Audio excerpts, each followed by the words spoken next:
ఇక రెండవ ప్రశ్న, మరి కల్తీ నెయ్యి వ్యవహారం అనేది భారతదేశమే కాదు ప్రపంచం మొత్తం కూడా ప్రజల భక్తుల మనోభావాలు దెబ్బతిన్న అంశం. అది చిన్న విషయం కాదు అని కోర్టు వారు కూడా ఆరోపించారు. అది ఒక చిన్న విషయంగా చూడకూడదు. భక్తుల మనోభావాలకు సంబంధించినటువంటి అంశం, చాలా సీరియస్ మ్యాటరు ఈ కల్తీ నెయ్యి వ్యవహారం తిరుమలలో అనేది వ్యాఖ్యానించారు. సో సుప్రీంకోర్టు వారు డైరెక్షన్స్ ప్రకారంగా అక్కడ కూడా సిబిఐ ద్వారా దర్యాప్తు చేస్తూ ఉన్నారు. దర్యాప్తు ముందుకెళ్తా ఉంది.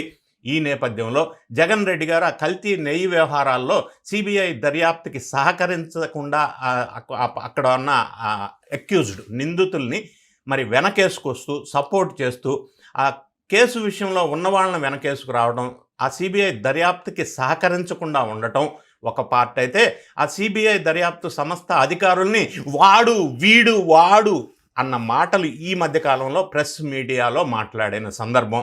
అంటే సిబిఐ దర్యాప్తు మీద విశ్వాసం ఉన్నటువంటి, నమ్మకం ఉన్నటువంటి జగన్ రెడ్డి గారు కల్తీ నెయ్యి వ్యవహారంలో సిబిఐ దర్యాప్తుకి సహకరించకుండా వీడు అనే అధికారుల్ని విమర్శించటం ఏ విధంగా చూడాలి?